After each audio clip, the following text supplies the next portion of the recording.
start off with is I'll give a proper introduction. So Nathan Kerr, who is currently Northern Ireland under-16 international. Yep. Really exciting news that he just signed a contract as well with Stevenage.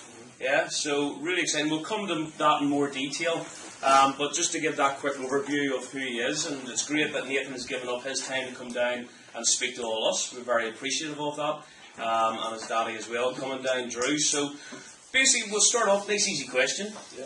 What got you into football? Where did you start? When did you start? This model here, probably. I'm in the football, just as soon as I could, just by kicking the ball in. That was it, right?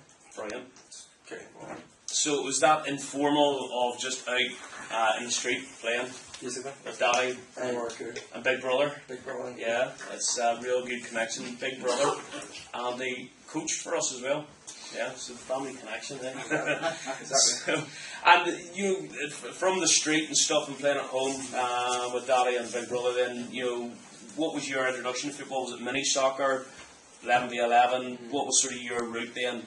I went to mini soccer. I went to your centres up in Kilmackie, and I loved it there. I went there week in, week out, and just progressed, and then eventually you actually come down to Lisbon Distillery, and that's when it all started with 11v11 and stuff. So. Yeah. I mean, to give you a bit of background to that, boys, because you just wouldn't have known. Nathan was absolute talent at mini soccer. Really nice boy, really good talent. And he went from that mini soccer environment where, like what some of you guys did as well, where we would have done 4v4 there quite a lot, up to maybe 6v6 probably was the max that we played. But we went straight from there to Lisbon Distillery. I was up at the club, we set up the academy there. And there was no real goal. I think for the first we played one season 7-a-side. Yeah. Do you remember that right? And it was quite interesting because as a mix, we had 98 and 97s mixed. You were allowed to do that. And we had probably about 20, 21 boys. So we used to put 3 teams in, then 7-a-side. It was run by South Belfast. And Stratmullis, yeah, it was great. And it was great memories. I mean, we played some super football. Yeah. One of the rules that we have, that I still have, based on my philosophy, is that the goalkeeper wasn't allowed to kick the ball out. Always had the roll out and we played from the back. 7-a-side, do you remember what way did we play? Let's see now how good his memory is. It was better in mine because you're not going to say no, don't tell him what did we play. Sure, I can't remember. We used to, if my memory serves me right, it wasn't like set in stone, but we used to always like somebody right, somebody left, right. somebody central, yeah. Yeah. And we always played out from the back. We rolled out, we played football. After that, we quickly progressed. It was next probably we played against some teams that even on the small pitches that just used to hoof the ball. We all just wanted to keep it on the deck. Yeah. Just pass it about. And there was no go between from set. There wasn't 9-a-side. It was 9-a-side now. Back then there wasn't. It was 7-a-side, 9-11. So we went from 7 to 11-a-side. That transition. Do you want to maybe take a minute or two just to go and say how you found it? What did we do in training between Bury and then the league that we went into? Well, playing from 7-a-side was obviously very tight, very compact and stuff. Going to the bigger pitches, way more space. We playing the ball about a lot more. Just more players and stuff, and it was just more aggressive coming into it. Obviously from the 7-a-side, it was very tight and stuff, but yeah, it was brilliant. And training was, you could see the step up in training with the tempo and stuff. It was definitely better. And again, it's we're going back a good number of years. I think did we do twice a week? Is that right? I think we did twice. I think we did twice a week, and what we were trying to do is we're trying to prepare the boys from going from 7 to 11 to try and make that transition that wee bit easier for them. We went into the George Best League, and we had a very good first season, and we tried to play football the way it was. And again, we probably turn around and try and think about results and league finishes and where we live. We probably can't quite remember. No. Because it doesn't really matter, and this is a big thing that what we want to try and get, and this is our long-term philosophy. Not saying that it doesn't matter who would win. Obviously, we all want to win. I want to win, but it's not the be-all and end-all because it's the end product, and this isn't by any means the end product. In terms of youth football, as we come up, getting closer now, you're coming into sort of the senior end of things. But still a big long way to go. But from what we did in the George Best League, and I think there's some lovely positive memories. I mean, Nathan was a captain. Really, for somebody so young, real level-headed lad. Really good in terms of the encouragement he gave from his teammates. And just even little things. Presentation, timekeeping, manners, And this is what we're trying to teach all these boys as well. And you know, that was something which we were really big on. And we did the George Best League. Where did we go to after that? See, Belfast did we go into? Yeah, I think we had two different leagues anyway. But that first season, you played centre midfield or centre back. We put you in, you know. Yeah, centre midfield, centre back. So it's even if you want the next wee minute or two, because I do too much talking. I want Nathan now to talk. Say about how you found those positions, and then developing on when you went to Linfield after that, and what position you're now in. Just that transition. Well, I played centre midfield. I loved it because being in the middle of the park, you're just in the middle of the game. You always have touches the ball. And we had Jamie Kidd up front as well. He was making all sorts of runs, so I just fed him in. And he just scored goals for fun. So Sticky foot, wasn't it? Yeah, Wasn't it? scored goals for fun. So we did. Yeah, but I loved it. I was playing beside Tommy. And Tommy was more of the ugly football. I played the football and he was break-up player. So, but yeah, I loved it there. And then eventually progressed into the infield and didn't play midfield as much then. I went to right back. And I thought right back just suited me much more. Just felt comfortable. I seen the game more. Just liked attacking from that position. And that's where I am now. Yeah. Back. So.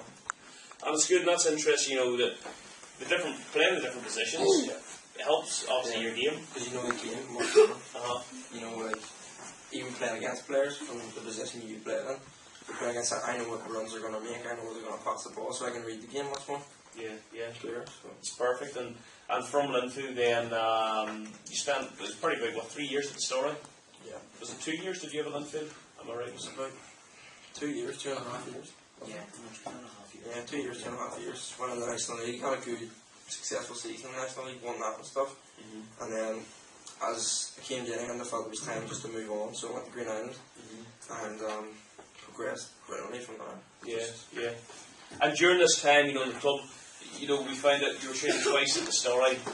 I was a big advocate that I wanted more training. It's, you know, everybody knows that from what I'm saying about this new project now. I mean, these boys would have a minimum 4 times a week, would see them, minimum. A lot of them might do one-on-one coaching, small group coaching, so we could see them, you know, 5 times a week as well. And it's that contact time that we wanted to step up, you know, because, you know, you don't need to be a genius, you know, the more that you're with the ball, you're going to develop as a player, you know, simple as that. You know, Linfield, was that twice a week, or were you in more, or? I think that was 2 or 3 times a week. Two or Training three. Sunday and then it was the varied. Yeah, varied sometimes. So 2 to 3 times, which is good, and Green Island, was that similar as well? Similar. Yeah. So, you know, You had your county in there as well, so yeah, that's quite nice to go on to, because Nathan, you know, was at the counties. When were you selected for the counties? It was just as soon as I went to Linfield, actually, it was the first year at Linfield. under 12. Under 12, and I started the first year at Linfield, or at the county, sorry. And I loved it up there with Pascal, obviously, and I progressed really well there.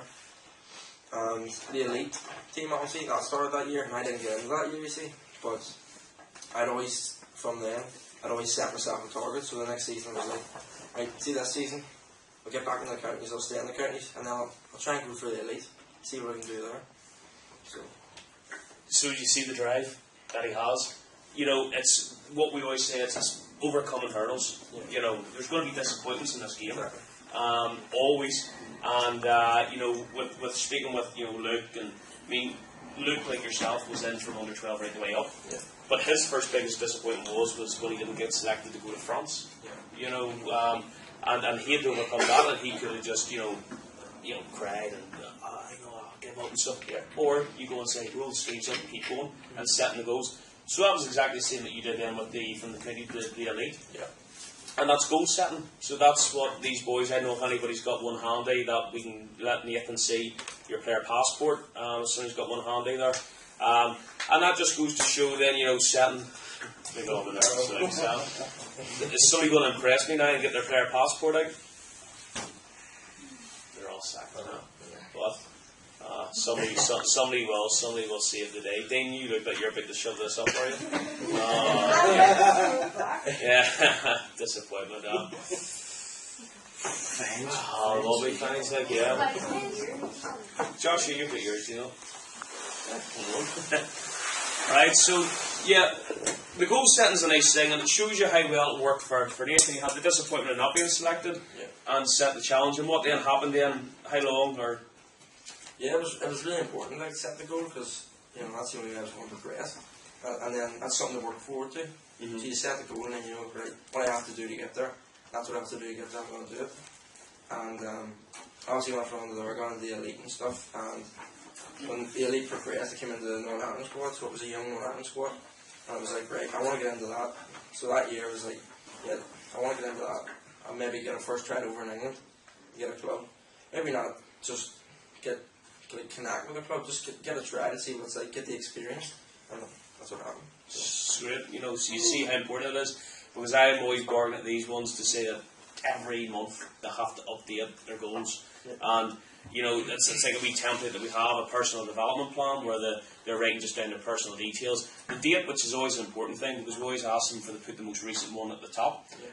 They'll write down their strengths, their weaknesses, what they feel they need to improve on, and what homework they're going to do to improve on. And they've got their short-term and their long-term goals, you know. So, you know, their long-term goals, we say, I think it could be like to play for a country, to play for a Premiership club. But the short-term goals have always got to be something that's achievable, you know. And I love this. I've turned out a great page here to score. Josh was our left back, and we had our final game of the season, didn't we? And Josh scored a hat trick. We brought him off with 5 minutes to go, and Joshua, who had played the first half in left back, first wee bit of second, he went back on again for the last 5 minutes up front. Right. Unfortunately, it's not a good score. He doesn't say he scored, but no, he's very close. You know, but yeah, so I just have to see that.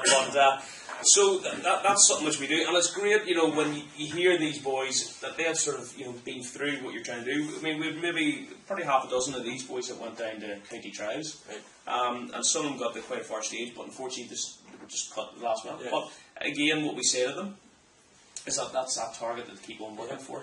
Just don't stop, don't give up, because if you get cut, you just go to the person who obviously has taken it and just go, right, I'll prove you wrong. I'll come back next year and I'll be fitter, stronger, and better than everyone else in the team. And that's the way you got to look at it, boys, because you're going to get knockdowns in football, because it happens all the time. Trust me, it does. But you just have to grow stronger in that and just become even better. So it's super advice, and you know, I'm highlighting the three boys, you know, Nathan and Matthew Henry and Luke, because you've heard from them already. And you know, Luke, like Nathan, was pretty much in it the whole way up. Yeah. But interesting enough, Matthew Henry wasn't really in the county at all. He wasn't. Wasn't in it at all. But yet, he's another. I can't talk. We're in Ireland under 16. Exactly. You know, so it's not I suppose not the be all and end all, but obviously it's a great experience. And with the experiences that you had, apart from the additional training, did you have opportunity to travel, or do you go in any of the trips with the counties or with the... Oh yes, well the elite team went to Manchester and played Man City, which was a brilliant experience. It just gives you a great insight into what it needs to be a top player, and that's another great thing. Like, getting that experience, then you know what you have to do, you know, like how far you need to go. Brilliant. And I suppose that come in quite nice was Victory Shield. Brilliant. Yeah. You know what I feel, and you probably had the highs and the lows. Oh yeah, certainly. Knowing that, you definitely have that. But yeah, no, playing on Sky, it was brilliant. You know, just all the buzz about it, all the buzz about the night. The cameras coming in from Mosney and out in the pitch. The pitch was glistening, and it's brilliant. The atmosphere and stuff. It's like playing under like 3,000 in England and beating England 1-0. That was a high, and then 70 minutes in the game. And they break my ankle, but that was a low. But coming back from that, you know, I was out for a good 2 months. But I came straight back and said, you know, I'm going to come back even fitter, even stronger. So you're starting to see now, it's not just technique and tactical, it's also mental. You know, it's so imperative and psychologically to be strong-minded. You have to be, because if you're not psychologically stronger, someone who maybe hasn't got the technical side as much, they're going to try and take the place. Yeah. So I mean, going back to that, I mean, Victory Shield, and you know, as main season, I mean, Sky Sports got as well. Unbelievable, you know. That's brilliant. And the first game was against Scotland, was it? Up at Ballymena United, up the showground. So lovely, as you say, lovely pitch. Sky cameras all there. Yeah. And what happened that first game? Well, we got beat. Was it 4-0, 3-0? Yes, isn't that bad? We beat 3-0. Started off well. The boys, you could tell, were very nervous. First match on Sky. everyone watching you, home crowd. A lot of people criticising us and stuff. But we've done our best. And coming up against the first, most of them players are probably going on to have professional careers. So coming on that, they're training weekends, day out, you know what I mean? 5 days a week. So they've been there, they've done it. So it was hard, but we got through it. Well, I mean, the main reason why I did that, it wasn't just to go and say, you got beat 3-0 by Scotland. The reason why I'm going on this is that, you're the low point of getting beat 3-0 by the Scots. Your next game, you're away to England. Which you're thinking, tell us the mood in the camp, the preparations in terms of maybe a couple of things. Your own personal mood and how you went from being so low of getting beat 3-0 by Scotland, what your teammates were like. What were the coaches in the camp doing? Did they prepare from? How much time did you spend analysing the Scottish game? Because you didn't have that loan between Scotland and England, was it before the next game? A week and a half. So that week and a half, what did you do in terms of analysing the Scottish game and then preparing for the England game in the camp? After the Scottish game, we were just all time low, definitely low. Coaches were low. We knew how hard it was. Like training before the Scotland game, it was right, we're off this, we're going to do it. And getting there, I'm like, wow, this is it. This is what it has to be. And after that, I wasn't captain for the Scotland game, and obviously being a nice captain for the England game was a great buzz for me and stuff. And I just said to myself, right, I have to get these boys off this. Because we can't get beat again, we need to show everyone what we can do, because Northern Ireland does have talent.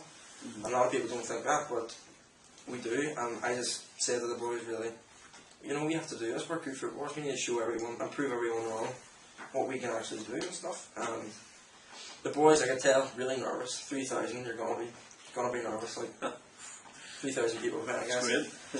But it was great, and the feeling when we scored, the ground just went silent. Absolutely silent. But it was brilliant. It was brilliant. So it's like from the low, from getting beat 3-0 away from Scotland, you're going to play the big boys. Maybe was there not the same sort of pressure going into the game, because really in a way you're not expected to win. Exactly. So that maybe helped you to take a bit of pressure off you. So because there's a lot of people obviously get beat by Scotland, which we probably should have done better in the game. But then going to England with no pressure, nothing to lose, we can just go and just show. Yeah. I mean, it's terrific, and to go to England. And this is against, let's face it, they're all full time. We've got to put things into perspective, So all Premier League players. Premier League players that are probably going in everyday training. Exactly. Are taking no disrespect from the clubs over here, but the resources that they have, a lot of boys that are Northern Ireland under 16 going in that British Shield are still probably only training twice a week with their club. 1-2 times with the league then at that stage. So it's to get to the level goal, to paint that picture in your head. You went over to England, you got the 1-0 victory, which was absolutely unbelievable. But then what happened leading the stages of the game, coming to the finish? I got scratched off with a really bad elephant-like ankle, basically. And I was in A&E for a good 3 hours after that. And going from that high to beating England and then going here with the leg being out for 2 months, it was a weird night. It was really weird just going for it, but all I could think was about, if we beat England 1-0, you know what I mean?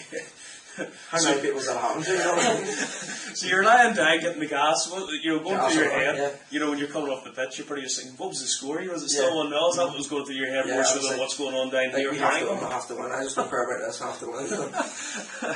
And then, Mum and Dad, were all over the game? Or? No, they were at home, so that's even worse. You took the words, because this is, if you imagine this is live in Sky, they're so proud of watching their son. Maybe Drew might not mind if I bring you in on this here as well. So, so proud seeing their son captain Northern Ireland under 16, 1-0 to Northern Ireland against England. Then the next minute, with 20 minutes to go in the game, they see son down hurt. And obviously, you don't know exactly what it is, but you see the stretch, you see gas. What was going on in the house? Very difficult. It's hard to actually describe the emotions you go through, because you can't do anything about it. You're in a position where your son's in a different country, he's been injured, you've no way of contacting him. You're still elated at the score of the game. You're trying to phone the coaches, no one's answering. But within 5-10 minutes, they got back in touch with us and told him that he was fine. He was quite sore, but he was in good spirits, believe it or not. So it just shows again, lads, that the character, that strong character, really means a lot in football. Yeah. It really means a lot. Yeah. And I mean, it's perfect. And I mean, what experience, you know, going right through that program with the Victory Shield, and all of a sudden now then as well the players that are involved now, as I should say, ex-players now involved in the coaching team. So maybe if you want to spend 2 minutes or so just saying about who now is your coaches and who's involved in the setup. Well, we had David Healy down training us, obviously, you all know.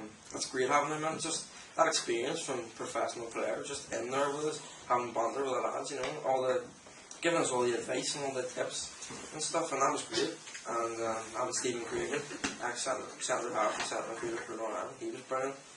And just showing us that leadership and communication, because we lack a lot of communication here, and that's what we need to show, a lot of character, because English clubs and Scottish clubs, they have a lot of arrogance and all, and we play with a lot of heart, so that comes from us.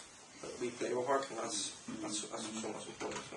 So your schedule sort of the last wee while, you know, from club and international level, you know, if you want to even say go through a typical week, you know, just so those boys here can get an idea of what you're doing, you know, from maybe a match day will we start, so Saturday's game day, and take us right through the rest of the week from there. Saturday's game day will be in for about 3 hours on an Ireland squad on a Sunday, and that will just be a technical session, going through set plays and stuff, patterns of play and all, and then Monday night would be another session with the NI boys, possession and stuff, keep ball, and then Wednesday, Tuesday I'll probably go to the gym, do a bit of fitness and strength work, and then Wednesday would be another session with the NI squad. And then Thursday, well, they'll bring in another session with the NI squad, and also have to do a session with the club as well. So basically working flat out. So yeah. So Friday school work. So Friday you got a rest day. Yeah. So a rest day, but go on something else. And then, so what year in school are you now in? 5th. So it's a big year. Big year. Yeah. GCSEs. So So trying to get that balance of your football life as well with your it's very hard. home life and education. You know, obviously discipline is key. It is. You have to. A lot of people think it's just football. It's not. You have to focus on your grades as well, because that counts when you go over England. Like, it really does. It counts. They look at all that stuff and they see where you are. And not that. It just sets a good example. It sets that you're disciplined and you want to do that, and you want to be successful in every area of your life as well. So. So it's sound advice, and this is a treat for them tonight because they're getting the night off from their school teacher. You know. Thursday night we'll be in here. Dean's just celebrating as if he scored a goal there, you know. Marie will watch this, you know. So yeah, a Thursday would generally rotate from, they would have their school teacher in here. Boys, pretty half and half, you know, if the half are P7, half are first years. So Marie was able to help with the transfer papers and stuff, the practice papers. And the first year, able to bring homework in. And there's been other things as well. She's brought like worksheets in to help them with that. And one of the big things is present them. We've been getting them up speaking in the group as well. You know, so just to try and have that presence both on and off the pitch as well. So, when's your exam start then? First one tomorrow, I think. So. Dad's very good. Going to bring you down here to go and speak to us. We're very lucky and fortunate we're preparing now for exams tomorrow as well. Yeah. So we won't keep you too much longer. Obviously now I want to get the big thing then, you know, of a contract you just signed with Stevenage. Yeah, signed that last Saturday. So I wasn't for that, like, but they looked at me at the Victory Shield, and obviously I was injured at the time, so I couldn't go over. But he kept going and said, you know, I really want you over. We see a potential on scholarship, so I went over. Just played my own game, just done what I'd done. I loved it over there, loved the character, loved the boys. Coaches were brilliant. Loved the way they play football, loved their philosophy and stuff. So, and it came the day when I came home, and I didn't know yet, but the coach texted him, and so it was like offering a contract. So, brilliant. That was just the all-time high. So. And I mean, it must be so encouraging, not just signing that contract for the club, but to see a club that, you know, even when you're injured, encouraging you, saying that, you know, it must be a real nice feeling that you think, I really wanted here, you know. When I was injured, I was weary of the fact, like, I didn't think I was going to get over, or something was going to happen, something was going to, you know, or I wasn't going to be fit enough to go over, but I just, you know, tried. Brilliant. And so that was what, last weekend was it? Then you went over to sign. So was that you're 16? Was it then? And you signed that contract then. So it was a nice birthday present, that. Yeah. And mum and dad very proud, I'm sure. Absolutely. Yeah. To see the amount of work that he's put in and the dedication. Yeah. Very proud. Yeah. That's excellent. And so you obviously now the main focus as well. Part of it was your exams, obviously. Yeah. But you've got to do well there. And those GCSEs will probably go right up to June time then, is it? Yeah, my last one's 12th of June, and I'll be away. I'll be going to England on the 30th of June, so that'll be me starting pre-season. So it must be like, in your head, you're trying to stay focused. Yeah. Focus on the exams, that's first and foremost. And then once that's the way, then so that's the next chapter of your life, so to speak. Then, what were the feelings are pretty mixed, I'm sure. Yeah, it's obviously going away from home and stuff. It'll be hard, but thinking about that, I always focus on the one thing, like how it's going to benefit me in the long term. Yeah. I miss my home for like a year or two, but then thinking in the long term, I'll be like to play football every day. Yeah. You know what I mean? So And something that I love and it's something I've always dreamed about. So. Yeah, that's perfect. And see, so all these years, I mean, like, we've simply done this probably in about a 20-25 minute conversation of going from kicking ball with daddy out in the street, the mini soccer, 7-side, 11-side, the story into Green Island, St Oliver Plunket, and then the international stuff. I mean, we've fast forward that such a quick spell, but I mean, the big word that Dad used, dedication. And one of the things which always with Nathan was, really what I mean, just such a great young man, just on and off the pitch, as a player, superb. But it's one thing, and Nathan did touch on this, being a good player, but it's another thing as well about having everything, the whole package, and being level-headed. And being somebody that somebody look up to. Definitely. And it just showed with knowing Nathan from the age of 6, 7 or so, I think it might have been, that I had no hesitation saying, captain, skipper, because I could see those qualities in him at such a young age, and it's such a proud moment just to see these guys, and see Nathan captain the side out against England, I mean, it's brilliant, people as well, the focus with some coaches, and you hear me laugh about them, and I won't name names because I know this is being recorded, but like that there, trophies for me isn't leagues and isn't cups. This is sort of a trophy here. This is like sort of my reward. I've only played a small part, a very, very small part in his development, but this is the where I get buzzing from saying, it's great to see somebody that I've worked with for a little period of time, represent the country, sign a contract. This is much better than winning a league at under 12 or under 13 or under 14. Not trying to say that I don't want to win, I do want to win, but obviously what I want to win is that long term, to see what kind of player we can produce, and what kind of young man we can produce as well, getting the whole thing all in. So it's brilliant, and we really appreciate your time down here. This is the dangerous part, because I'm now going to put out the floor here where the boys are going to put their hand up, and I have no idea what they're going to ask you. Who's your role model, man? Who's my role model? Probably I look up to Steven Gerrard, probably, because I love the way he leads the team, the way he's so loyal to that one club. He had chances to go to a different club, but he stayed with one club, and he showed, why he's a captain. And not even now, to drop down into a different role, and I obviously he was more of an attacking, but see the drop down now, he's showing what great qualities he has. Again, I think it's brilliant. Can't believe you used the word drop down as Steven Gerrard. That's good, okay. And Finlay? What team do you support? Liverpool. We've got a few Liverpool supporters in here, it's such a shame what's happened now. Blake? What's been your favourite club now? Favourite club? There's no pressure, you don't have to say. Probably Green Island. I just really enjoyed the time, man. That was just a great bunch of lads around. I just loved all of them, so just really enjoyed my football. So. It's good. Yeah, it's just getting cut out anymore. You can go now. Paul?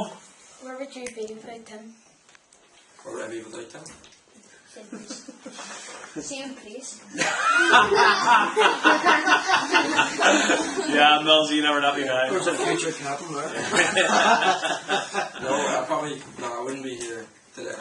Or I was signing the contract and stuff, because that started the whole room for me.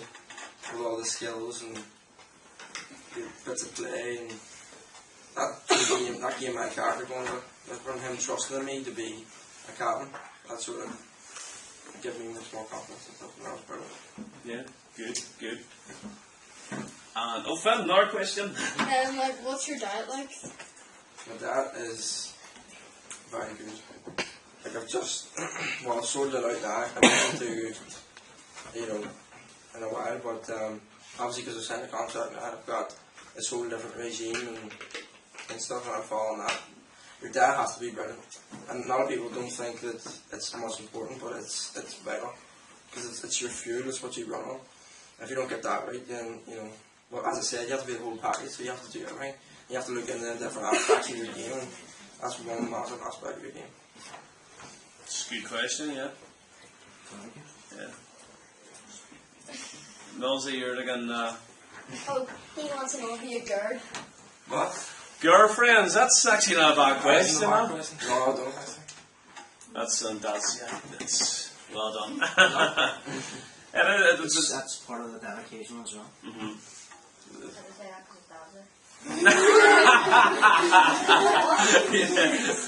Yeah, we need to do daddy leave the room before I eat.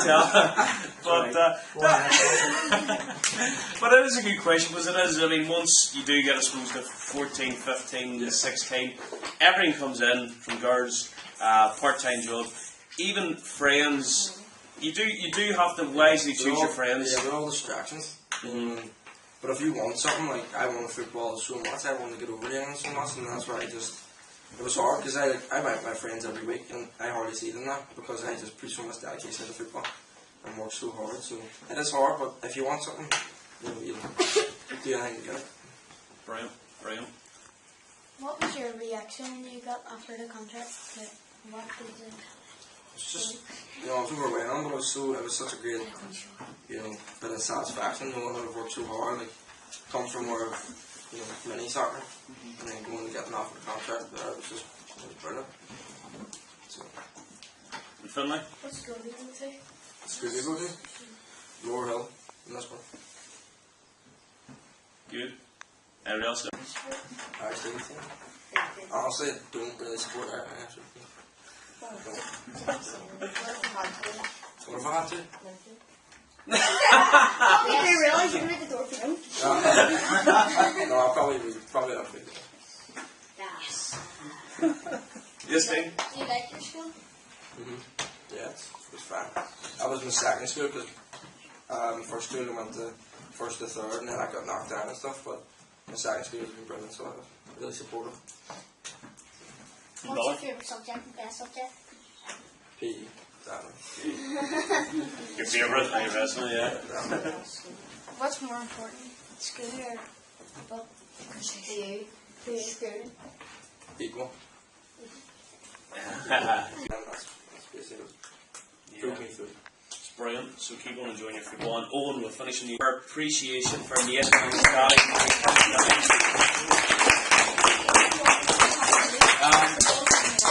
think absolutely brilliant. You see what confident